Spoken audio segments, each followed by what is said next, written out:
നാമത്തിന് മഹത്വം ഉണ്ടാകട്ടെ. ഫാറോസ് മിനിസ്ട്രിയിലൂടെ എന്നെ കേട്ടുകൊണ്ടിരിക്കുന്ന എല്ലാ പ്രിയപ്പെട്ടവർക്കും ക്രിസ്തുവേശുവിൻ്റെ നാമത്തിലുള്ള സ്നേഹവന്ദനങ്ങളെ അറിയിക്കുന്നു. ഹെർമനൂട്ടിക്സ് അല്ലെങ്കിൽ how to interpret the Bible എന്ന സബ്ജക്റ്റാണ് നമ്മൾ പഠിച്ചുകൊണ്ടിരിക്കുന്നത്. ഹെർമനൂട്ടിക്സ് എന്ന് പറയുന്നത് ബൈബിൾ വ്യാഖ്യാനിക്കുന്നതിൻ്റെ ആർട്ടും സയൻസും സ്കില്ലുമാണ്. നമ്മൾ ഏത് വാക്യമാണോ വ്യാഖ്യാനിക്കാൻ ഉദ്ദേശിക്കുന്നത് ആദ്യം അതിൻ്റെ കോണ്ടസ്റ്റ് മനസ്സിലാക്കണം. അടുത്തത് ഇനിഷ്യൽ ഓഡിയൻസ് അല്ലെങ്കിൽ ഇമ്മീഡിയറ്റ് ഓഡിയൻസിനോട് ഈ വാക്യം എന്താണ് പറയുന്നത് എന്ന് മനസ്സിലാക്കണം. ഉദാഹരണം, റോമർക്ക് എഴുതിയ ലേഖനം ഇവിടെ ഇനിഷ്യൽ ഓഡിയൻസ് എന്ന് പറയുന്നത് റോമിലെ സഭയിലെ ജനങ്ങളാണ്. അത് കഴിഞ്ഞുള്ളവരാണ് നമ്മൾ ഉൾപ്പെടെയുള്ള ഓഡിയൻസ്, സെക്കൻഡ് ഓഡിയൻസ്. അടുത്തത് ഈ വാക്യത്തിൻ്റെ യഥാർത്ഥ അർത്ഥം എന്താണെന്ന് മനസ്സിലാക്കുക. 2021 അതിൻ്റെ ഇമ്പോർട്ടൻസ് എന്താണെന്ന് മനസ്സിലാക്കുക. അത് ആപ്ലിക്കേഷനിലേക്ക് കൊണ്ടുവരിക. ഇന്ന് സഭകളിൽ ഇത്രത്തോളം പ്രശ്നങ്ങൾ ഉണ്ടാകാൻ കാരണം എന്താണ്? ക്രിസ്ത്യാനികൾക്ക് ലോകത്തെ ചേഞ്ച് ചെയ്യാൻ സാധിക്കാത്തത് എന്തുകൊണ്ടാണ്? Reason is we are more orthodoxy not orthopraxy. Orthodoxy എന്ന് പറഞ്ഞാൽ റൈറ്റ് ബിലീവ്, ശരിയായ വിശ്വാസം. ഓർത്തോപ്രാക്സി എന്ന് പറഞ്ഞാൽ റൈറ്റ് പ്രാക്ടീസ്, ശരിയായ പ്രവൃത്തി. വിശ്വാസമുണ്ട്, എന്നാൽ അത് പ്രാക്ടിക്കൽ ലൈഫിൽ കാണുന്നില്ല. അതുകൊണ്ടാണ് യാക്കോബ് പറയുന്നത് പ്രവൃത്തിയില്ലാത്ത വിശ്വാസം നിർജീവമത്രേ. യാക്കോബ് പിന്നെയും പറയുന്നത് വചനം കേൾക്കുക മാത്രം ചെയ്തുകൊണ്ട് തങ്ങളെ തന്നെ ചതിക്കാതെ അതിനെ ചെയ്യുന്നവരായും ഇരിക്കുവീൻ. മത്തായി 7-ാം അധ്യായത്തിൽ പറയുന്നത്, എൻ്റെ ഈ വചനങ്ങളെ കേട്ട് ചെയ്യാത്തവനൊക്കെയും മണൽമേൽ വീട് പണിത മനുഷ്യനോട് തുല്യനാകുന്നു. വൻമഴ ചൊരിഞ്ഞു, നദികൾ പൊങ്ങി, കാറ്റ് അടിച്ചു, ആ വീട്ടിന്മേൽ അലച്ചു, അത് വീണു, അതിൻ്റെ വീഴ്ച വലിയതായിരുന്നു. പൗലോസ് എഫേസ്യർക്ക് ലേഖനം എഴുതുമ്പോൾ വിശ്വസിക്കുന്നവർക്ക് വേണ്ടി വ്യാപരിക്കുന്ന ഒരു അത്യന്ത ശക്തിയെപ്പറ്റി പറയുന്നുണ്ട്.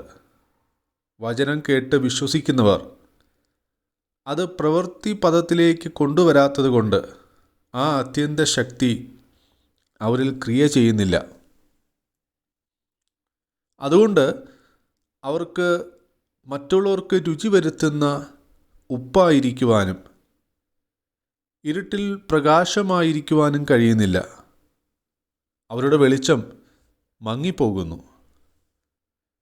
ഉപ്പിന് കാരമില്ലാത്തതുകൊണ്ട് ലോകമനുഷ്യർ അവരെ ചവിട്ടിക്കളയുന്നു. ഇതുകൊണ്ടാണ് ഇന്നത്തെ ക്രിസ്ത്യാനികൾക്ക് ലോകത്തെ ചേഞ്ച് ചെയ്യാൻ കഴിയാത്തത്. ഹെർമനൂട്ടിക്സിലെ ഏറ്റവും പ്രധാനപ്പെട്ട 2 കാര്യങ്ങളാണ് right interpretation and right practice. ഹെർമനൂട്ടിക്സുമായി ബന്ധപ്പെട്ട് കിടക്കുന്ന 2 വാക്കുകളാണ് എക്സിജീസ് എന്നും ഏസിജീസ് എന്നും. എക്സിജീസ് എന്ന് പറഞ്ഞാൽ bringing out the meaning from the text. ഒരു പർട്ടിക്കുലർ വാക്യത്തിൽ നിന്നും അതിൻ്റെ ശരിയായ അർത്ഥം പുറത്തു കൊണ്ടുവരിക. ഏസിജിസ് എന്ന് പറഞ്ഞാൽ ഒരു വാക്യത്തിന് പുറത്തു നിന്നും അർത്ഥം കൊടുക്കുക. ഇത് വലിയ അപകടകരമായ പ്രാക്ടീസാണ്. ഇന്ന് മെജോറിറ്റി ആൾക്കാരും ഇതാണ് ചെയ്തുകൊണ്ടിരിക്കുന്നത്. ഇത് ബൈബിളിനും ബൈബിളിൻ്റെ ഓതറായ പരിശുദ്ധാത്മാവിനും എതിരായ പ്രവൃത്തിയാണ്. നമ്മൾ ആഗ്രഹിക്കുന്ന അല്ലെങ്കിൽ സ്ഥാപിക്കാൻ ആഗ്രഹിക്കുന്ന ഏതെങ്കിലും കാര്യങ്ങൾക്കു വേണ്ടി ബൈബിളിൽ നിന്നും വാക്യങ്ങൾ കണ്ടുപിടിക്കുന്ന രീതിയാണിത്. നമ്മുടെ കാര്യസാധ്യത്തിനു വേണ്ടി ബൈബിളിൻ്റെ ശരിയായ അർത്ഥത്തെ വളച്ചൊടിക്കുന്നു. ഈ സബ്ജക്റ്റ് പഠിച്ചതിന് ശേഷം അറിഞ്ഞോ അറിയാതെയോ നമ്മളിത് ചെയ്യാൻ പാടില്ല. മിസ്ഇൻ്റർപ്രറ്റ് ചെയ്യുന്നത്, ദുർവ്യാഖ്യാനം ചെയ്യുന്നത് ബൈബിളിനെ വിശ്വസിക്കാത്തതിന് തുല്യമാണ്. 2 തീമോത്തിയോസ് 2:15 പറയുന്നത്, ദൈവവചന സത്യത്തെ ശരിയായി പ്രസൻറ്റ് ചെയ്തുകൊണ്ട് ദൈവത്തിൻ്റെ ലജ്ജിക്കാത്ത വേലക്കാരനായി നിൽക്കുവാൻ ശ്രമിക്കുക. മറ്റൊരു വിധത്തിൽ പറഞ്ഞാൽ, ദൈവവചന സത്യത്തെ വളച്ചൊടിക്കുന്ന അല്ലെങ്കിൽ തെറ്റായി വ്യാഖ്യാനിക്കുന്ന ശുശ്രൂഷകർ ദൈവത്തിന് മുന്നിൽ ലജ്ജിക്കേണ്ടി വരും. ബൈബിൾ വ്യാഖ്യാനിക്കുന്നവർ ഒരു കാര്യം മനസ്സിലാക്കുക, ഇത് നമുക്ക് കംപ്ലീറ്റ് ഫോറിനാണ്, അല്ലെങ്കിൽ ഒരു ഏലിയൻ ഡോക്യുമെൻ്റാണിത്. ഇതിൻ്റെ ലാംഗ്വേജ് ഹീബ്രു, അറാമായ, ഗ്രീക്ക്, ഇതൊക്കെ നമുക്ക് കംപ്ലീറ്റ് ഫോറിനാണ്.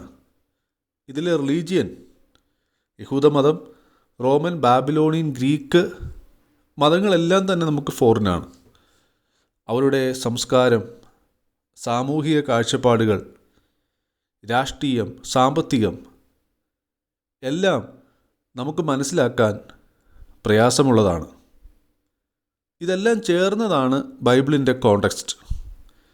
ഈ കോണ്ടെക്സ്റ്റ് മനസ്സിലാക്കാതെ ബൈബിളിനെ നമുക്ക് യഥാർത്ഥമായി മനസ്സിലാക്കാൻ കഴിയില്ല. എന്ന് പറഞ്ഞാൽ ഈസി ആയിട്ട് നമുക്ക് ബൈബിളിനെ ഇൻ്റർപ്രറ്റ് ചെയ്യാൻ സാധ്യമല്ല. അതിന് ഹാർഡ് വർക്ക് ചെയ്യേണ്ടതായിട്ടുണ്ട്. സൂപ്പർഫിഷ്യലായിട്ടുള്ള അല്ലെങ്കിൽ പെരിഫറലായിട്ടുള്ള പഠനം കൊണ്ട് ബൈബിളിനെ മനസ്സിലാക്കാൻ സാധ്യമല്ല. വയലിൽ ഒളിപ്പിച്ച നിധിയാണ് വചനം. തിരുവെഴുത്തുകളെ നിങ്ങളുടെ കണ്ണുകൊണ്ട് കാണാൻ കഴിയും, ബുദ്ധി കൊണ്ട് മനഃപ്പാഠമാക്കാനും കഴിയും. എന്നാൽ തിരുവെഴുത്തുകൾക്കുള്ളിലെ ദൈവവചനത്തെ മനസ്സിലാക്കണമെങ്കിൽ നിങ്ങൾ കുഴിക്കാൻ തയ്യാറാകണം. എന്ന് പറഞ്ഞാൽ ഒരു വായന കൊണ്ട് നിങ്ങൾക്ക് വചനത്തെ കിട്ടില്ല. അതിന് മെഡിറ്റേഷൻ, ധ്യാനം വേണം. ഒരു വാക്കോ ഒരു വാക്യമോ എടുത്ത് ധ്യാനിച്ചുകൊണ്ടേയിരിക്കണം. ഒരു വാക്യം മനസ്സിലാകാൻ നിങ്ങൾക്ക് പല വാക്യങ്ങൾ റെഫർ ചെയ്യേണ്ടി വരും. കമൻട്രികൾ, ഡിക്ഷണറികൾ വായിക്കേണ്ടി വരും. ഹാർഡ് വർക്ക് ചെയ്താൽ മാത്രമേ ബൈബിളിൻ്റെ യഥാർത്ഥ അർത്ഥം മനസ്സിലാക്കാൻ സാധിക്കുകയുള്ളൂ. അതുകൊണ്ടാണ് 1 തീമോത്തിയോസ് 5:17 പറയുന്നത്, പ്രസംഗിക്കുന്നതിലും പഠിപ്പിക്കുന്നതിലും ഹാർഡ് വർക്ക് ചെയ്യുന്ന മൂപ്പന്മാരെ അല്ലെങ്കിൽ പാസ്റ്റേഴ്സിനെ ഇരട്ടി മാനത്തിന് യോഗ്യരായി എണ്ണുക. വലിയ തയ്യാറെടുപ്പുകളും ഹാർഡ് വർക്കും ഇല്ലാതെ തന്നെ വന്ന് പ്രസംഗിക്കുകയും പഠിപ്പിക്കുകയും ചെയ്യുന്നവരുണ്ട് എന്നും ഒരർത്ഥം ഇതിനുണ്ട്. എന്നെ കേൾക്കുന്ന ആത്മീയ നേതാക്കന്മാർക്ക് ഇതൊരു പ്രചോദനമാകട്ടെ എന്ന് ആത്മാർത്ഥമായി പ്രാർത്ഥിക്കുന്നു. അങ്ങനെയുള്ള ലീഡേഴ്സുള്ള വിശ്വാസികൾ ഭാഗ്യമുള്ളവരാണ്. എഫേസ്യർക്ക് എഴുതിയ ലേഖനം 4-ാം അധ്യായം അതിൻ്റെ 11-ാമത്തെ വാക്യത്തിൽ അതുകൊണ്ടാണ് ദൈവസഭയ്ക്ക് ടീച്ചേഴ്സിനെ ദാനമായി കൊടുത്തത്. അപ്പോസ്റ്റൽസിനെ കൊടുത്തു, ഇവാഞ്ചലിസ്റ്റിനെ കൊടുത്തു, പാസ്റ്റേഴ്സിനെ കൊടുത്തു, പ്രോഫറ്റ്സിനെ കൊടുത്തു. അതോടൊപ്പം തന്നെ ടീച്ചേഴ്സിനെയും ദൈവം സഭയ്ക്ക് ദാനമായി കൊടുത്തു. ബൈബിളിനെ ഒരുപാട് തരത്തിൽ ഇൻ്റർപ്രറ്റ് ചെയ്യുന്നുണ്ട്. എങ്കിലും നമുക്കിവിടെ പ്രധാനപ്പെട്ട 5 തരത്തിലുള്ള ഇൻ്റർപ്രട്ടേഷൻ നമുക്ക് നോക്കാം. 1, literal interpretation. 2, figurative interpretation. 3, historical interpretation. 4, grammatical interpretation. 5, synthesis interpretation. Literal interpretation എന്ന് പറഞ്ഞാൽ അതിൽ നോർമൽ ലാംഗ്വേജ് ആയിരിക്കും, റിയൽ പീപ്പിൾ ആയിരിക്കും, റിയൽ ഹിസ്റ്ററി ആയിരിക്കും, റിയൽ മീനിങ് അല്ലെങ്കിൽ പ്ലെയിൻ മീനിങ് ആയിരിക്കും. ഉദാഹരണം, യേശു 5000 ജനങ്ങൾക്ക് ബ്രെഡും ഫിഷും കൊടുത്തു, അപ്പവും മീനും കൊടുത്തു. അത് ലിറ്ററലായിട്ടുള്ള ഇൻ്റർപ്രിട്ടേഷനാണ്. അവർക്ക് ബ്രെഡ് റിയലായിട്ടുള്ള ബ്രെഡാണ്, റിയലായിട്ടുള്ള ഫിഷാണ് അവർക്ക് അവിടെ കൊടുത്തത്. അവരത് കഴിച്ചു. അടുത്തത് ഫിഗറേറ്റീവ് ഇൻ്റർപ്രിട്ടേഷൻ. ഫിഗറേറ്റീവ് ഇൻ്റർപ്രിട്ടേഷൻ എന്ന് പറഞ്ഞാൽ, ഉദാഹരണമായിട്ട് യേശു പറഞ്ഞു, ഞാൻ ജീവൻ്റെ അപ്പമാകുന്നു. അപ്പോൾ യേശുവിനെ തന്നെ ഒരപ്പമായിട്ട് പറയുകയാണ്. മറ്റൊരുത്ത് പറയുന്നു, എന്നെ തിന്നുന്നവൻ എൻ മൂലം ജീവിക്കുന്നു. അത് ലിറ്ററലായിട്ട് യേശുവിനെ തിന്നാൻ കഴിയില്ല. അതാണ് ഫിഗറേറ്റീവ് ഇൻ്റർപ്രിട്ടേഷൻ എന്ന് പറയുന്നത്. 3, ഹിസ്റ്റോറിക്കൽ ഇൻ്റർപ്രിട്ടേഷൻ. അന്നത്തെ ആളുകൾ, കൾച്ചർ, അവരുടെ കസ്റ്റംസ്, അവിടുത്തെ സോഷ്യൽ സിസ്റ്റംസ്, ഇതൊക്കെ മനസ്സിലാക്കി ഇൻ്റർപ്രറ്റ് ചെയ്യുന്നതാണ് ഹിസ്റ്റോറിക്കൽ ഇൻ്റർപ്രിട്ടേഷൻ എന്ന് പറയുന്നത്. അടുത്തത് ഗ്രാമാറ്റിക്കൽ ഇൻ്റർപ്രിട്ടേഷൻ. ഒരു വാക്യത്തിൻ്റെ, ഒരു പാസേജിൻ്റെ അല്ലെങ്കിൽ ഒരു അധ്യായത്തിൽ അതിൻ്റെ നൗൺ, അതിൻ്റെ പ്രോനൗൺ, അതിലെ വേർഡ് കൺസ്ട്രക്ഷൻ, അതിൻ്റെ ടെൻസ്,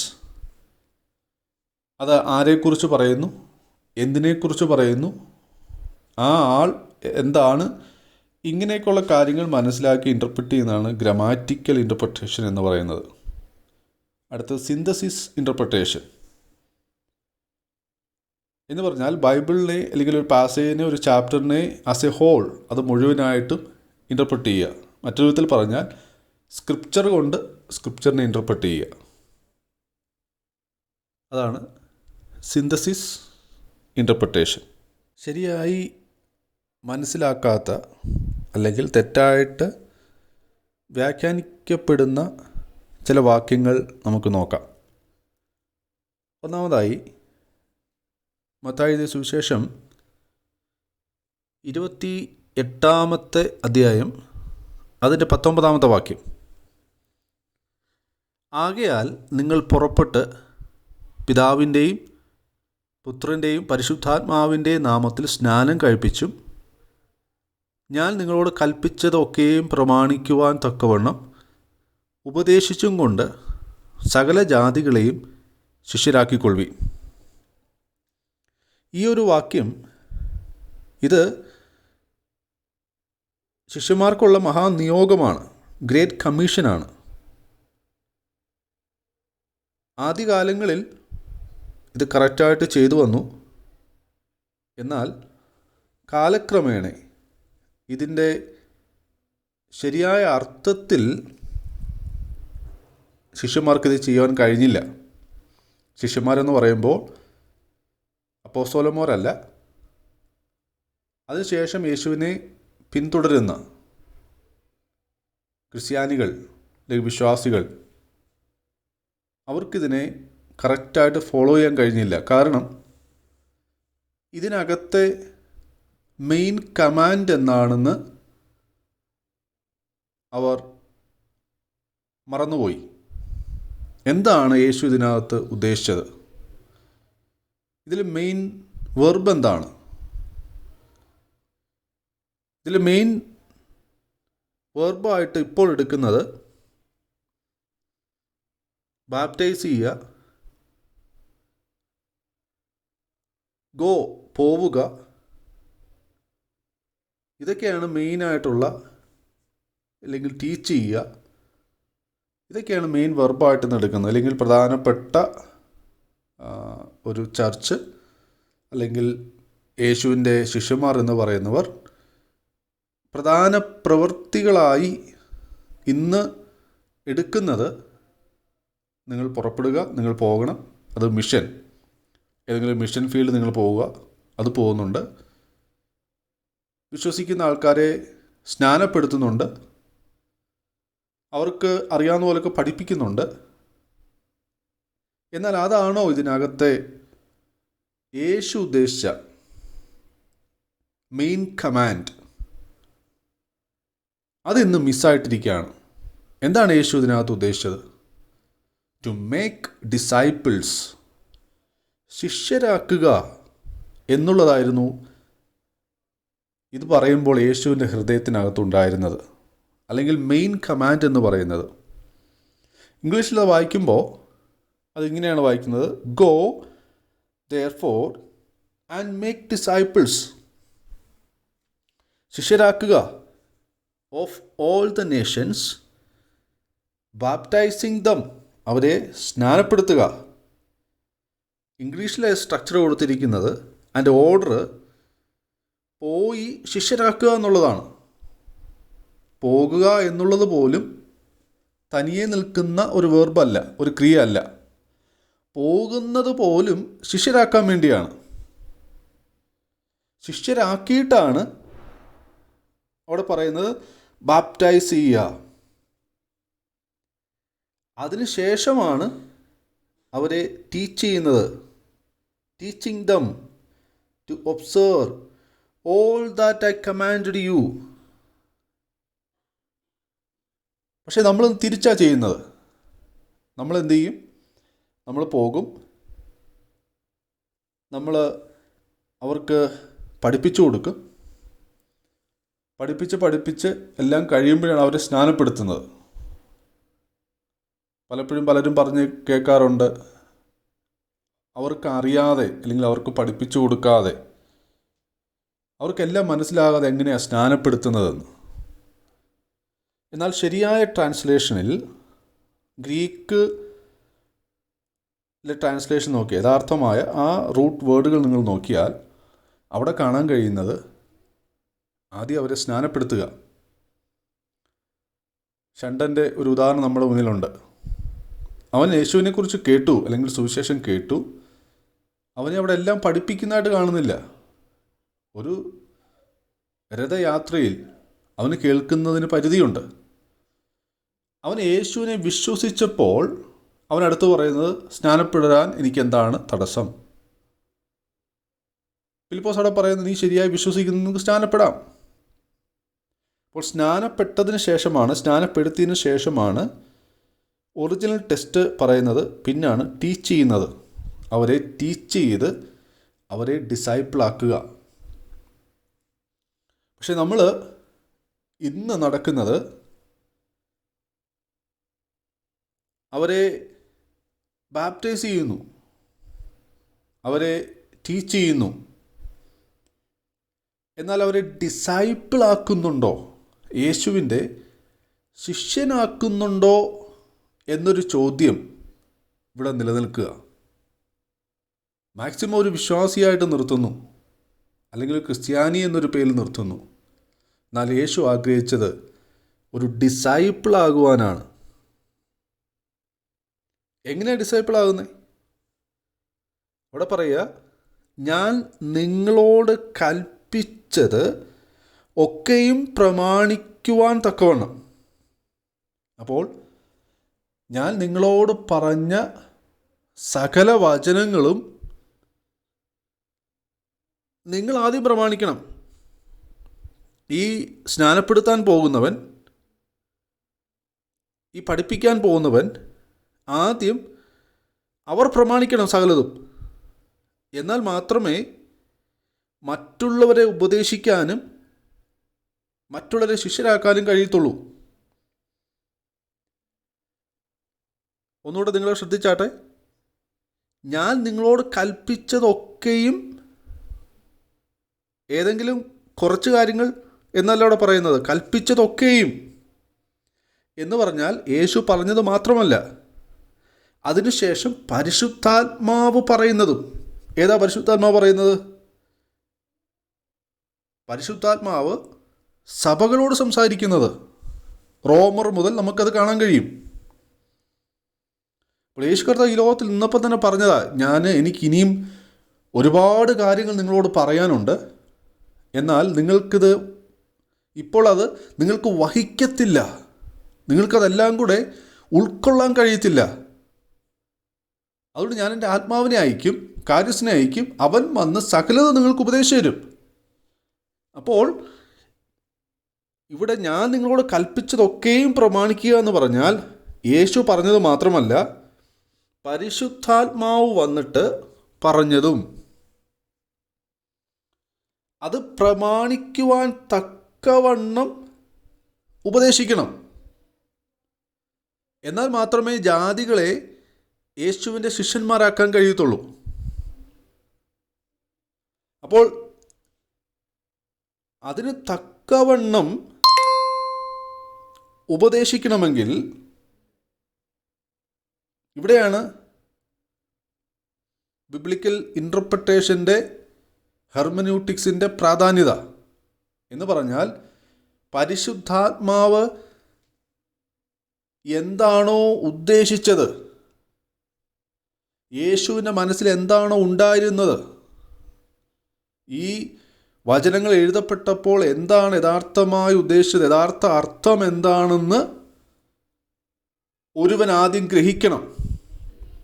എന്നാൽ മാത്രമേ അവന് വേണ്ടും വേണം ഉപദേശിക്കാൻ പറ്റത്തുള്ളൂ. അങ്ങനെ ചെയ്താൽ മാത്രമേ ശിഷ്യന്മാരെ വാർത്തെടുക്കാൻ കഴിയത്തുള്ളൂ.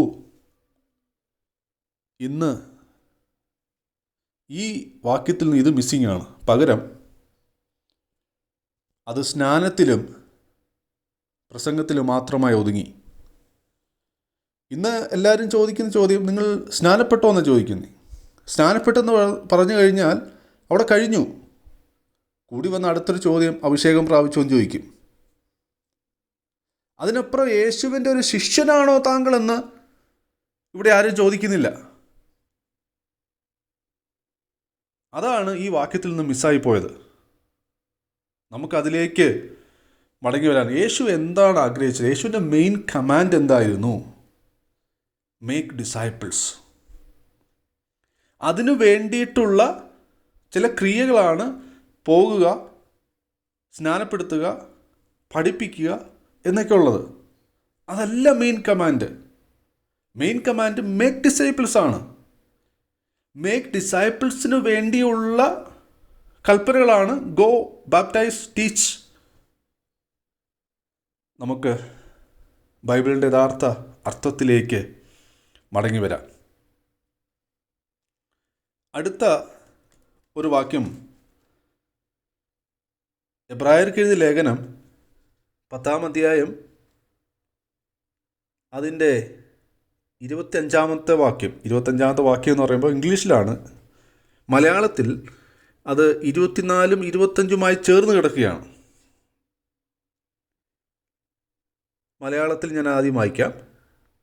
ചിലർ ചെയ്യുന്നത് പോലെ നമ്മുടെ സഭായോഗങ്ങളെ ഉപേക്ഷിക്കാതെ തമ്മിൽ പ്രബോധിപ്പിച്ചുകൊണ്ട് സ്നേഹത്തിനും സത്പ്രവൃത്തികൾക്കും ഉത്സാഹം വർദ്ധിപ്പിക്കുവാൻ അന്യോന്യം സൂക്ഷിച്ചുകൊള്ളുക.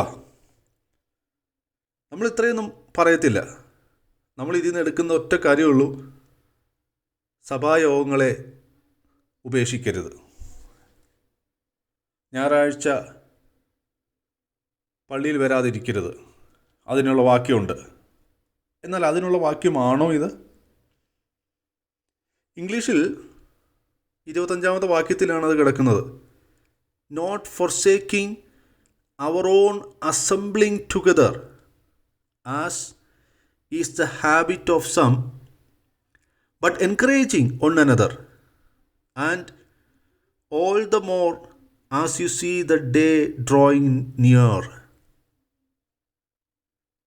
എന്താ ഇവിടെ യഥാർത്ഥമായി അർത്ഥമാക്കുന്നത്? ഇത് ഞായറാഴ്ച സഭയിൽ വരാൻ, ചർച്ചിൽ വരാനുള്ള ഒരു വാക്യമാണോ ഇത്? എന്താണ് ചർച്ച് എന്ന് പറയുന്നത്? ചർച്ച് എന്ന് പറഞ്ഞാൽ ഒരു ബിൽഡിംഗ് അല്ല. ചർച്ച് എന്ന് പറഞ്ഞാൽ ദൈവത്താൽ വിളിക്കപ്പെട്ടവർ എവിടെയൊക്കെ കൂടുന്നോ അതാണ് ചർച്ച്. ഇതൊരു റൂളായിട്ടുള്ളതല്ല തന്നിരിക്കുന്നത്. വിളിക്കപ്പെട്ടവർ എവിടെയൊക്കെ കൂടുന്നോ അതാണ് church. You are the church. It is not building. നിങ്ങൾക്കറിയാമോ, ചൈനയിൽ പല സ്ഥലങ്ങളിലും അവർ വലിയ പള്ളികളിലല്ല കൂടുന്നത്. അവിടെ അങ്ങനെ കൂടാൻ കഴിയില്ല. ഭരണാധികാരികൾ അറിഞ്ഞുകൊണ്ട് അവർക്ക് യേശുവിനെ വർഷിപ്പ് ചെയ്യാൻ കഴിയില്ല. ചൈനയിൽ അവിടുത്തെ ദൈവമായി അവർ വെച്ചിരിക്കുന്ന അവിടുത്തെ പ്രസിഡൻ്റാണ്. പ്രസിഡൻ്റ് അല്ലാതെ വേറെ ആരും ആരാധിക്കുന്നത് കണ്ടാൽ അതവിടെ നിയമലംഘനമാണ്. അപ്പോൾ എവിടെയാണ് അവർ കൂടുന്നത്? അവർ സീക്രട്ട് പ്ലേസിലായിരിക്കും അവർ കൂടുന്നത്. ഏതെങ്കിലും ഒഴിഞ്ഞ സ്ഥലങ്ങളിലായിരിക്കാം. ഏതെങ്കിലും ബിൽഡിങ്ങിൻ്റെ നിലവറകളിലോ ഏതെങ്കിലും വീടുകളിലോ ആൾപ്പാർപ്പില്ലാത്ത സ്ഥലങ്ങളിലോ. അപ്പോൾ അവർ പള്ളിയിൽ കൂടാതെ എങ്ങനെ ദൈവത്തെ ആരാധിക്കുന്നേ? ഉത്തരം ഇത് മാത്രമേ ഉള്ളൂ. ലോകസ്ഥാപനത്തിന് മുമ്പേ വിളിക്കപ്പെട്ടവർ എവിടെ കൂടുന്നോ അതാണ് ചർച്ച്. അപ്പോൾ ഇവിടെ എന്താണ് ഉദ്ദേശിക്കുന്നത്? ഇവിടെ സഭായോഗങ്ങളെ ഉപേക്ഷിക്കാതെ എന്ന് പറയുമ്പോൾ എന്താണ് ഉദ്ദേശിക്കുന്നത്? തമ്മിൽ പ്രബോധിപ്പിച്ചുകൊണ്ട് സ്നേഹത്തിനും സത്പ്രവർത്തികൾക്കും ഉത്സാഹം വർദ്ധിപ്പിക്കുവാൻ അന്യോന്യം സൂക്ഷിച്ചുകൊള്ളുക. ഇത് നഷ്ടമാകുന്നതിനെക്കുറിച്ചാണ് എഴുത്തുകാരനോട് പറഞ്ഞിരിക്കുന്നത്. എന്ന് പറഞ്ഞാൽ നിങ്ങളുടെ കൂടി വരവുകളിൽ സ്നേഹത്തിനും സത്പ്രവർത്തികൾക്കും ഒന്ന് സ്ഥാനമില്ലെങ്കിൽ അത് സഭായോഗമല്ല. നിങ്ങൾ കൂടി വരുമ്പോൾ നിങ്ങൾക്ക് പ്രബോധനമുണ്ടോ? നിങ്ങൾ കൂടി വരുന്നിടത്ത് നിങ്ങൾക്ക് സങ്കീർത്തനമുണ്ടോ? നിങ്ങൾ കൂടി വരുമ്പോൾ നിങ്ങൾക്ക് തമ്മിൽ സ്നേഹമുണ്ടോ? നിങ്ങൾ അന്യോന്യം സത്പ്രവർത്തികളിൽ മുതിരുന്നുണ്ടോ? അതിൽ ഉത്സാഹം വർദ്ധിക്കുന്നുണ്ടോ? അങ്ങനെ ഉണ്ടെങ്കിൽ നിങ്ങൾ എവിടെ കൂടിയാലും അത് സഭായോഗമാണ്. അപ്പോൾ ഇവിടെ ലേഖകൻ ഉദ്ദേശിക്കുന്ന ഇതാണ്: ഇങ്ങനെയുള്ള കൂടിവരവുകൾ ഉപേക്ഷിക്കരുത്. അത് ഞായറാഴ്ചയിലെ ഒരു ചർച്ച ആകണമെന്നില്ല, അല്ലെങ്കിൽ ഗൾഫ് കൺട്രീസിലെ വെള്ളിയാഴ്ചയിലെ ചർച്ച ആകണമെന്നില്ല. എവിടെയായിരുന്നാലും നിങ്ങൾ കൂടി വരുമ്പോൾ ഇതെല്ലാം ഉണ്ടാകണം. നിങ്ങൾക്ക് തമ്മിൽ സ്നേഹം ഉണ്ടാകണം. നിങ്ങൾ തമ്മിൽ കരുതണം. അന്യോന്യ സൽപ്രവൃത്തികൾക്കകത്ത് ഉത്സാഹം വർദ്ധിക്കണം. സൽപ്രവൃത്തി ചെയ്യാൻ ഉത്സാഹം വർദ്ധിക്കണം. ഇതൊന്നുമില്ലാത്ത കൂടിവരവാണ് നിങ്ങൾ വെള്ളിയാഴ്ചകളിലോ ഞായറാഴ്ചകളിലോ നിങ്ങൾ വലിയ പടുകൂറ്റൻ ചർച്ചെന്ന് വിളിക്കപ്പെടുന്ന ബിൽഡിങ്ങിൽ കൂടുന്നെങ്കിൽ ദൈവം അതിനെ സഭായോഗമായി കരുതുന്നില്ല. യഥാർത്ഥ അർത്ഥത്തിലേക്ക് മടങ്ങി വന്നാട്ടെ. നമ്മൾ ഈ ബിബ്ലിക്കൽ ഇൻ്റർപ്രിട്ടേഷൻ, ഹെർമനോട്ടിക്സ് നമ്മൾ പഠിക്കുന്നത് യഥാർത്ഥ സത്യം മനസ്സിലാക്കാൻ വേണ്ടിയാണ്. യേശു കർത്താവ് എന്താണ് ഉദ്ദേശിച്ചത്? ഇതിൻ്റെ ഓതറായ പരിശുദ്ധാത്മാവ് എന്താണ് നമ്മളോട് സംസാരിക്കാൻ ആഗ്രഹിക്കുന്നത്? നമ്മുടെ ചെവികളെ അവന് കൊടുക്കാം. കർത്താവ് പറയുന്നത് ഇങ്ങനെയാണ്: ഞാൻ നിൻ്റെ ചെവികളിൽ പറയുന്നത് നീ ശ്രദ്ധിക്കുക എന്ന് പറഞ്ഞാൽ ദൈവത്തിന് വേറെ ഒന്നും വേണ്ട. നമ്മൾ വേറെ ഒന്നും ചോദിക്കുന്നില്ല. നമ്മുടെ ചെവികളാണ് ദൈവം ചോദിക്കുന്നത്. അവന് നമ്മോട് ഡയറക്റ്റ് സംസാരിക്കാൻ ആഗ്രഹമുണ്ട്. നമ്മുടെ ഉള്ളിലുള്ള അഭിഷേകം സകലതും വിശുദ്ധീകരിച്ച് തരുവാൻ ആഗ്രഹിക്കുന്നു. നിങ്ങൾ നിങ്ങളെ തന്നെ വിശുദ്ധീകരിച്ച് അവൻ്റെ സന്നിധിയിൽ കൊടുക്കുമോ? ദൈവത്തിൻ്റെ യഥാർത്ഥ വചനത്തെ അതിൻ്റെ ഉള്ളിൽ പോയി അതിനെ ഡിഗ് ചെയ്ത് കുഴിച്ച് ഹാർഡ് വർക്ക് ചെയ്ത് യഥാർത്ഥ വചനത്തെ കണ്ടെത്താൻ നിങ്ങൾ ശ്രമിക്കുമോ? യഥാർത്ഥ വചനം അത് നിധിയാണ്. നിധി ഒരിക്കലും നിങ്ങളുടെ കണ്ണിന് മുമ്പിൽ ഇരിക്കത്തില്ല. ഓർക്കുക, നിങ്ങളുടെ കണ്ണിന് മുമ്പിൽ ഇരിക്കുന്ന തിരുവെഴുത്തുകൾ മാത്രമാണ്. യഥാർത്ഥ വചനം ആ തിരുവെഴുത്തുകളുടെ ആഴത്തിലാണ് ഇരിക്കുന്നത്. നിങ്ങൾ ആ തിരുവെഴുത്തുകളെ കുഴിക്കുമ്പോൾ, തിരുവെഴുത്തുകളെ നിങ്ങൾ ധ്യാനിക്കുമ്പോൾ വെണ്ണ കടഞ്ഞെടുക്കുന്നത് പോലെ യഥാർത്ഥ വചനത്തെ കടഞ്ഞെടുക്കാൻ പറ്റും. ആ വചനമാണ് നമുക്ക് അത്യന്ത ശക്തിയായി നമ്മൾ വ്യാപരിക്കുന്നത്. ആ വചനം നമ്മൾ ക്രിയ ചെയ്യുമ്പോഴാണ് നമ്മൾ ഈ ലോകത്തിൽ യഥാർത്ഥ കാരമുള്ള ഉപ്പായി മാറുന്നത്. രുചിയും മണവും ഗുണവും ഇല്ലാത്ത ചിലർക്ക് ഉപ്പായി, രുചിയുള്ളവളായി നിൽക്കാൻ, അന്ധകാരത്തിലിരിക്കുന്ന ഒരു കൂട്ടം ജനത്തിന് പ്രകാശമായി നിൽക്കാൻ, പ്രകാശത്തിൻ്റെ മക്കളായി നിൽക്കാൻ യഥാർത്ഥ ദൈവവചനം അത് നമ്മുടെ ഉള്ളിൽ തെളിയട്ടെ. അങ്ങനെ ആത്മാർത്ഥമായി പ്രാർത്ഥിച്ചുകൊണ്ട് ഞാൻ ഈ ക്ലാസ് ഇവിടെ അവസാനിപ്പിക്കുന്നു. ദൈവം നിങ്ങളെ ധാരാളമായി അനുഗ്രഹിക്കട്ടെ.